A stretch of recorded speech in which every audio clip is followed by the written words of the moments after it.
Assalamualaikum warahmatullahi wabarakatuh. Bismillahirrahmanirrahim. Alhamdulillahi rabbil alamin. Wassalatu wassalamu ala asyrafil anbiya wal mursalin wa ala alihi wa ashabi ajma'in. Amma ba'd.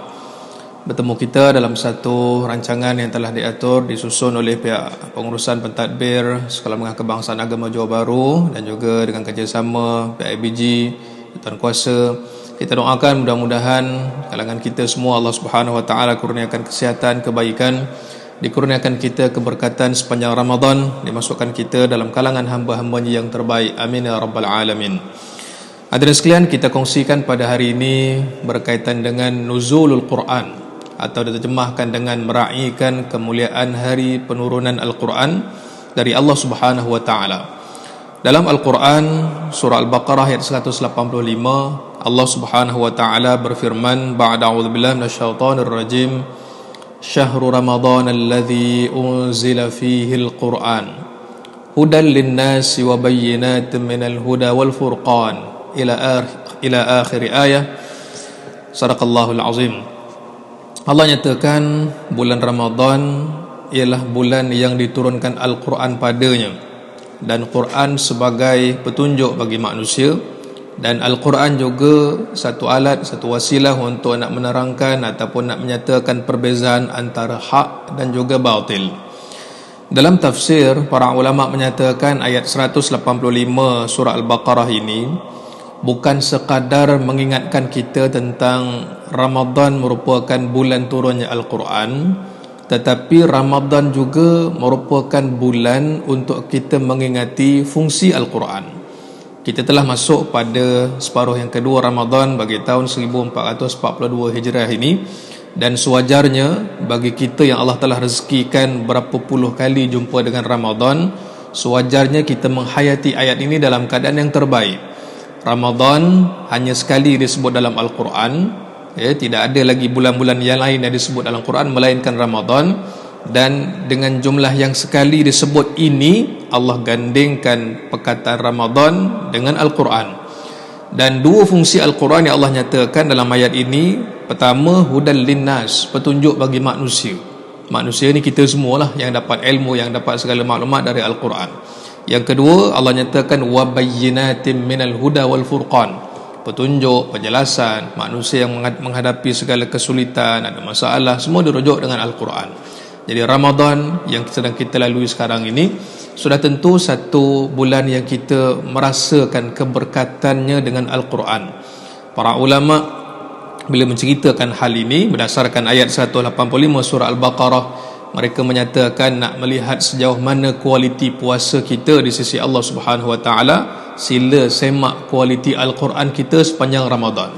Kerana itu dalam satu penegasan baginda Nabi sallallahu alaihi wasallam, satu hadis riwayat Abu Umamah Al-Bahili radhiyallahu an, baginda bersabda, iqra'ul Quran fa innahu ya'ti yaumal qiyamati syafi'an li ashabi. Sadaqa Rasulullah sallallahu alaihi wasallam. Nabi pesan kepada kita, bacalah Quran. Sesungguhnya Al-Quran itu akan datang nanti jumpa kepada tuannya di hari kiamat, akan berikan syafaat. Hadis Nabi ini satu ayat yang semua orang boleh faham, mudah untuk difahami, walaupun ada yang kita sebut baca Quran, tafsir Quran, tadabbur Quran dan sebagainya. Tapi Nabi telah berikan satu perkongsian yang mudah boleh dilaksanakan oleh seluruh daripada kita semua, di kalangan pelajar, di kalangan guru, di kalangan orang awam, di kalangan asatidzah, dan siapa sahaja Nabi sebut baca Quran. Dan dengan sebab kamu baca Quran itulah akhirnya nanti Quran akan datang nanti di hari kiamat bertemu dengan Allah Azza wa Jalla, mohon supaya kita diberikan syafaat. Seperti mana dalam hadis yang lain Nabi ceritakan puasa dan Al-Quran, dua perkara ini akan berikan syafaat bagi manusia. Puasa akan berkata kepada Allah, wahai Tuhan, dia ni dulu masa dekat dunia boleh makan, tapi dengan sebab aku dia tak boleh makan. Maka pada hari yang penuh dengan kesukaran masa dekat dunia dahulu berjaya dia lalui, maka sekarang ini wahai Tuhan berilah syafaat untuknya. Al-Quran gitu juga, macam mana diberikan syafaat, Quran akan berkata, wahai Tuhan, dulu hambaku ini, hambamu ini kalau dekat dunia sepatutnya dia boleh rehat, dia boleh tidur waktu malam, tapi dia berjaga, dia bangun untuk baca aku, maka kesusahan yang telah dia lalui semasa dekat dunia dahulu, maka hari ini bantulah dia, Allah berikan syafaat untuknya. Kerana itu bila kita baca dalam Al-Quran, dalam antara surah lazim, suratul Qadri, Allah subhanahu wa ta'ala berfirman, Bismillahirrahmanirrahim, Inna anzalnahu fi laylatil qadr, wa ma adraka ma laylatul qadr, laylatul qadri khairum min alfi syahr. Sadaqallahul azim. Allah nyatakan sesungguhnya kami telah menurunkannya, yakni Al-Quran, pada malam qadar. Kamu tahu ke tidak apakah yang dimaksudkan dengan malam qadar? Malam Al-Qadar itu ataupun Lailatul Qadar, nilainya, keberkatannya, kemuliaannya lebih baik daripada 1000 bulan. Sudah tentu apa yang dinyatakan oleh Allah Subhanahu wa taala ini untuk dikhabarkan kepada kita sebagai umat Nabi sallallahu alaihi wasallam, nilai kemuliaan satu malam dalam setahun daripada bulan Muharram sampai Zulhijjah, ada satu malam yang kita harapkan kita takkan sia-siakan peluang itu. Kalau sebelum ini kita telah pun minta dengan Allah, wa ballighna Ramadan, wahai Tuhan panjangkan umur kami jumpa dengan Ramadan. Maka sekarang ni bila kita dah masuk kepada bulan Ramadan, dapat hidup beribadah di dalamnya, maka tuan-tuan sekalian sudah tentu kita akan nak kejar satu malam yang mana kemuliaan itu bukan nak cerita Lailatul Qadarnya, nak cerita kerana keberkatan Al-Quran. Selagi mana hidup kita ni baca Quran, selagi mana hidup kita ni tadabbur Quran, tadarus Al-Quran, maka selagi itulah hidup kita ini akan memperolehi keberkatan dari Allah Subhanahu wa taala. Kan sekarang ni kita banyak doa, barikillahumma lana fi syahri Ramadan, wahai Tuhan kami berkatilah kami sepanjang bulan Ramadan. Apa di antara perkara yang boleh menambahkan keberkatan hidup kita ni? Sudah pasti dengan Al-Quran. Kerana itu antara pengalaman para sahabat radhiyallahu anhum ajma'in, bila mereka ini jadi orang yang dapat melihat susuk tubuh ataupun peribadi Nabi sallallahu alaihi wasallam sepanjang Ramadan. Nabi baca bersama dengan malaikat Jibril alaihi wassalatu wassalam, dan para sahabat pun meneruskan tradisi itu. Mereka baca seberapa banyak yang mungkin. Kata Abdullah bin Mas'ud radhiyallahu an, salah seorang sahabat Nabi yang sangat alim berkaitan dengan Quran. Kata Abdullah bin Mas'ud, kami ni maksudnya generasi para sahabat, termasuk dalam generasi yang susah untuk kami nak hafal Quran, tapi Allah rezekikan kami ni jadi kumpulan yang senang untuk beramal dengannya. Susah untuk hafal tapi senang untuk nak beramal.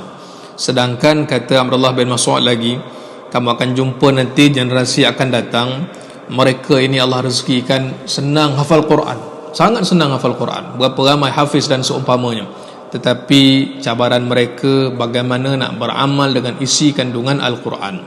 Kerana itu hadirin sekalian, apa yang telah dibahaskan, telah diceritakan oleh baginda Nabi sallallahu alaihi wasallam, kita nak jadi orang yang hidup kita ni sentiasa terkait ataupun ada hubungan dengan Quran.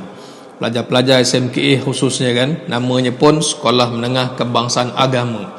Sudah pasti term ataupun perkataan agama itu dia punya dasarnya ataupun dia punya pokoknya daripada mana? Daripada Al-Quran. Pengajian bahasa Arab, syariah, Quran sunnah dan seumpamanya, semua dengan tujuan untuk sama-sama kita nak memahami tentang wahyu dan juga ingatan dari Allah Subhanahu wa taala. Dan berapa kali kita nak baca Quran ni? Macam mana kita nak baca Quran ni, sampai bila? Maka Nabi sallallahu alaihi wasallam menyatakan sebaik-baik kamu ialah orang yang sentiasa baca, lepas baca khatam baca lagi, lepas baca khatam baca lagi. Nabi pesan kepada kita, kerana inilah di antara sumber syafaat yang terbesar. Antara perkara menarik sedikit kita kongsikan pada hari ini berkaitan dengan Al-Quran.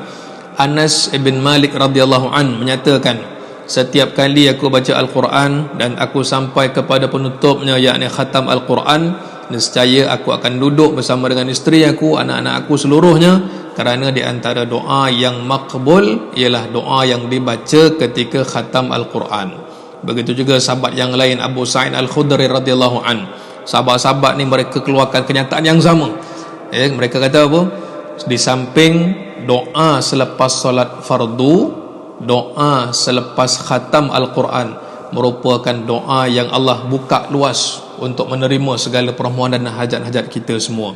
Saya yakin di kalangan guru, di kalangan pelajar yang insya-Allah komitmen kita dengan Quran ni tinggi. Dah masuk pada 17, 18 dan dah masuk 10 yang terakhir ni.